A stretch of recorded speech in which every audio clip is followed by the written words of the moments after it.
राम राम, जय माता जी। मेरा यूट्यूब चैनल पर आप सभी का स्वागत है। आप सब कैसे हैं? मैं आशा करती हूँ आप सब स्वस्थ रहेंगे, मस्त रहेंगे, अपने अपने काम में व्यस्त रहेंगे। मैं भी अच्छी हूँ। एक प्यारा सा गाली गीत सुनाने जा रही हूँ, आप लोग पूरा सुनना और आनंद उठाना। और मैं आशा नहीं, उम्मीद करती हूँ कि आप लोग को गीत अच्छा लगेगा और मेरा चैनल को ज़्यादा से ज़्यादा सपोर्ट करेगा। तो चलिए, मैं प्यारा सा गाली गीत सुनाने जा रही हूँ। हंसी हंसी पूछली माता जसोदा हो, हंसी हंसी पूछली माता जसोदा हो। अरे कह भैया कैसे ससुरारी, हाय सिया राम से भजू। अरे कह भैया कैसे ससुरारी, हाय सिया राम से भजू। ससुर सास से सरहजिया माँ बड़ी प्यारी हो, ससुर सास से सरहजिया माँ बड़ी प्यारी हो। अब सारावा बड़ायो अभिमानी, हाय सिया राम से भजू। अब सारावा बड़ायो अभिमानी, हाय सिया राम से भजू।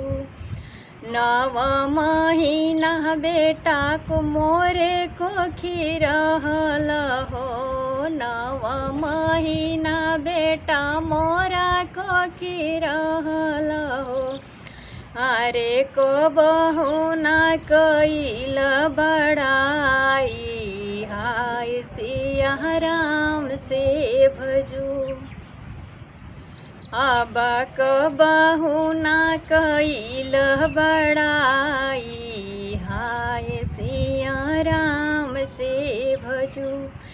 एक हो रात बेटा गैल ससुररिया हो, एक ही राते बेटा गैल ससुररिया हो। अरे सासू के तना बड़ाई, हाय सीताराम से भजू। अब सासू के तना बड़ाई, हाय सिया राम से भजू। जुगे जुगे बाढ़ो बेटा तोहरो ससुररिया हो, जुगे जुगे बाढ़ो बेटा तोहरो ससुररिया हो। अरे जहाँ नीति भोजन नीति भारी, हाय सिया राम से भजू। अरे जहाँ नीति भोजन नीति गारी, हाय सिया राम से भजू।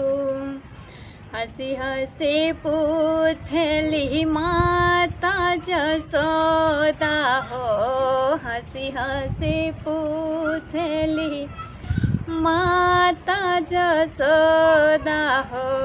अरे कह भैया कैसे ससुरारी, हाय सिया राम से भजू।